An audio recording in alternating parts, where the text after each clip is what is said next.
పితా పుత్ర పవిత్ర ఆత్మ నామమున ఆమేన్. క్రీస్తునందు ప్రియ సహోదరి సహోదరులారా, పునీత అగస్త్యని గారు చెప్పిన మాటలు ఆధారం చేసుకుని దేవుని యొక్క వాక్యాన్ని కొంచెంసేపు ధ్యానం చేద్దాం. ఆయన తన ఆత్మీయ జీవితంలో ఒక ముఖ్యమైన మలుపును వివరిస్తున్నారు. యువకుడుగా ఉన్నప్పుడు ఆయనకు జ్ఞానం మీద ఆకర్షణ ఉండేది, కానీ అది పూర్తిగా సత్యమైన జ్ఞానం కాదు. వాగ్వాదాలతో గెలవడం, ప్రసిద్ధి పొందడం, మానవ ప్రశంసలు పొందడం వంటి విషయాలు అప్పట్లో ఆయనకు ముఖ్యముగా కనిపించేవి. అయితే కాలకర్మములో ఆయన గ్రహించినది ఏమిటంటే, నిజమైన జ్ఞానం కేవలం బుద్ధికి సంబంధించిన విషయం కాదు. అది మనసుకు మరియు ఆత్మను సత్యం వైపు నడిపించే శక్తి. బైబిల్ పరంగా జ్ఞానం అనేది దేవుని సత్యాన్ని జీవితంలో వివేచించగల మరియు వర్తింపచేసే సామర్థ్యం. ఇది ప్రభు యొక్క భయంతో ప్రారంభించి నీతి జీవనంలో ముగుస్తుంది.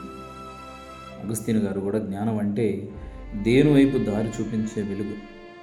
అందుకు ఆయన జ్ఞానాన్ని ప్రేమించండి అని చెబుతున్నారు. మనుషులు చాలాసార్లు జ్ఞానాన్ని ఒక సాధనముగా ఉపయోగిస్తారు. ఉదాహరణకు ధనాన్ని సంపాదించడానికి, పేరు ప్రఖ్యాతులు పొందడానికి, అధికారాన్ని పొందడానికి. కానీ అగస్త్యని గారు చెప్పింది ఏమిటంటే, నిజమైన జ్ఞానం మనల్ని దేవుని సత్యం వైపు తీసుకెళ్తుంది. జ్ఞానం నిజంగా ప్రేమించే వ్యక్తి చివరకు సత్యాన్ని ప్రేమిస్తాడు. ఆ సత్యమే దేవుడు.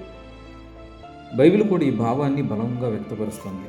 సామెతల గ్రంథంలో 4వ అధ్యాయం 7వ వచనంలో, విజ్ఞానమును ఆర్జించుట అన్నిటికంటే ముఖ్యమైనది, నీకు ఉన్నవన్నీ హెచ్చించైన దానిని పడయమని మనకు చక్కగా తెలియజేస్తుంది.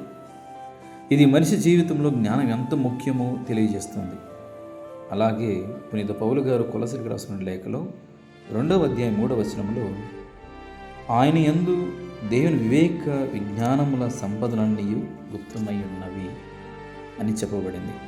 అంటే క్రైస్తవ విశ్వాసములో నిజమైన జ్ఞానం చివరకు క్రీస్తులోనే సంపూర్ణమవుతుంది. అగస్త్యని తన జీవితంలో చాలా కాలం వరకు బయట ప్రపంచంలో జ్ఞానాన్ని వెతికాడు. వివిధ తత్వశాస్త్రాలు, ఆలోచనలు, సిద్ధాంతాలను ఆయనను ఆకర్షించాయి. కానీ చివరకు ఆయన గ్రహించింది ఏమిటంటే, మనిషి వెతుకుతున్న సంపూర్ణ జ్ఞానం దేవునిలోనే లభిస్తుంది. అందుకే ఆయన తన అనుభవాన్ని ఒక ఆత్మీయ పాఠంగా చెబుతూ, మనం జ్ఞానాన్ని ప్రేమించాలి, ఎందుకంటే అది మనలను దేవుని వైపు తీసుకువెళ్తుందని.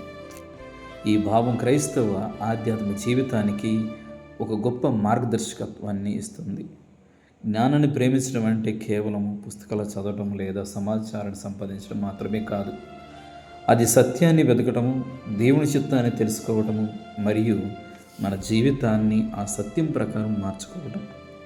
ఈ విధముగా జ్ఞానం ఒక ఆత్మీయ ప్రయాణంగా మారుతుంది. కాబట్టి ప్రియ సహోదరి సహోదరులారా, మన యొక్క ఆధ్యాత్మిక జీవితంలో కూడా విజ్ఞానమును అందించడానికి మనము ప్రయాసపడుతూ ఆ ప్రభువు గురించి మనం ఎక్కువగా తెలుసుకొని దైవికముగా ఎదగడానికి ప్రయత్నం చేద్దాం. దేవుడు మిమ్మందరిని దీవించి కాచి కాపాడును గాక. ఆమేన్. పిత పుత్ర పవిత్ర ఆత్మ నామమున ఆమేన్.